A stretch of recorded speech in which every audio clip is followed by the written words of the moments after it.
അസ്സലാമലൈക്കും. തനി നാടൻ രീതിയിലൊരു മാമ്പഴ പുളിശ്ശേരി. അപ്പോൾ ഇതെങ്ങനെയാണ് ഉണ്ടാക്കുന്നതെന്ന് കണ്ടു നോക്കാം. ഇതിനായിട്ട് ഞാൻ ഇവിടെ എടുത്തിട്ടുള്ളത് തേരുട്ടി മാങ്ങ എന്ന് പറയും ഞങ്ങളുടെ നാട്ടിൽ. കാഴ്ചയിൽ വളരെ ചെറുതാണ്. ഇതിന്റെ രുചി പറഞ്ഞറിയിക്കാൻ പറ്റാത്ത അത്രത്തോളം ഉണ്ട്. കഴിച്ചവർക്കറിയാം.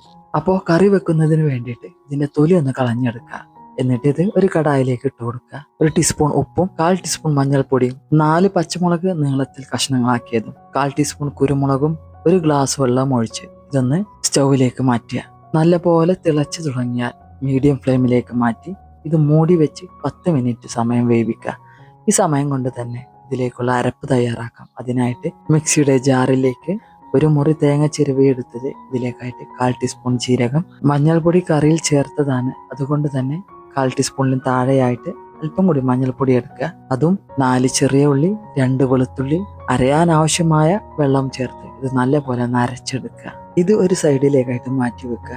ഇനി വേവാനായിട്ട് വെച്ച മാങ്ങ എന്തായി നോക്കാം.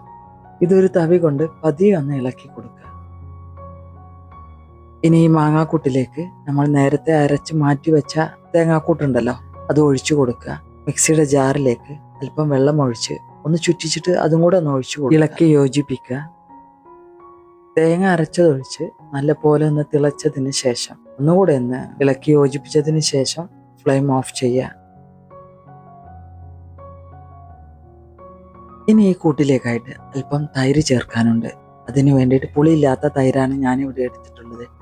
1/2 കപ്പ് തൈര് നല്ലപോലെ മിക്സിയുടെ ജാറിലിട്ടിട്ട് വേണം ഇതിലേക്കായിട്ട് ഒഴിച്ചു കൊടുക്കാൻ. അപ്പോഴേക്കും ഇതിൻ്റെ തിള പൂർണ്ണമായും നിന്നിരിക്കണം കേട്ടോ. തിളച്ച് കൊണ്ടിരിക്കുന്ന സമയത്താണ് തൈര് ഒഴിച്ചു കൊടുക്കുന്നത് എങ്കിൽ തൈര് പിരിഞ്ഞു പോവാൻ സാധ്യതയുണ്ട്. ഇനി ഫ്ലെയിം ഓണാക്കും വേണ്ട, തിളപ്പിക്കും വേണ്ട കേട്ടോ. ഈ കറിക്ക് അത്യാവശ്യം നല്ല ചൂടുണ്ടാവും.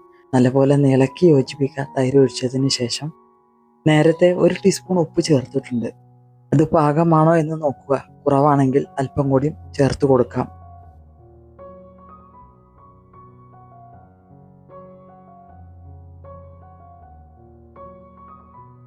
കാൽ ടീസ്പൂൺ ഉപ്പ് കൂടെ ഞാനിവിടെ ചേർത്ത് കൊടുത്തിട്ടുണ്ട്.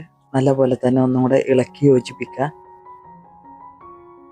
ഇനി കുറച്ച് കടുക് വറുത്തിടാനുണ്ട്. അതിന് വേണ്ടിയിട്ട് ഒരു പാനിലേക്ക് അല്പം എണ്ണ ഒഴിച്ചു കൊടുക്കുക. 1 ടീസ്പൂൺ കടുക് ഇട്ട് കൊടുക്കുക. കടുക് ഒന്ന് പൊട്ടിക്കഴിഞ്ഞാൽ ഇതിലേക്കായിട്ട് 4-5 ചെറിയ ഉള്ളി ചെറുതായി കഷ്ണങ്ങളാക്കിയത് ഇട്ട് കൊടുത്ത് അത് നല്ലപോലെ ഒന്ന് മൂപ്പിച്ചെടുക്കുക. നല്ലപോലെ നിറം മാറി വന്നാൽ ഇതിലേക്കായിട്ട് അല്പം കറിവേപ്പില, ഉണക്കമുളക്, ചുവന്ന മുളക്, ഉണക്കമുളക് ഉണ്ടെങ്കിൽ അത് ചേർത്ത് കൊടുക്കാം. ഇനി ഇത് ഈ മാമ്പഴ പുളിശ്ശേരിയിലേക്ക് ഒഴിച്ചു കൊടുക്കുക.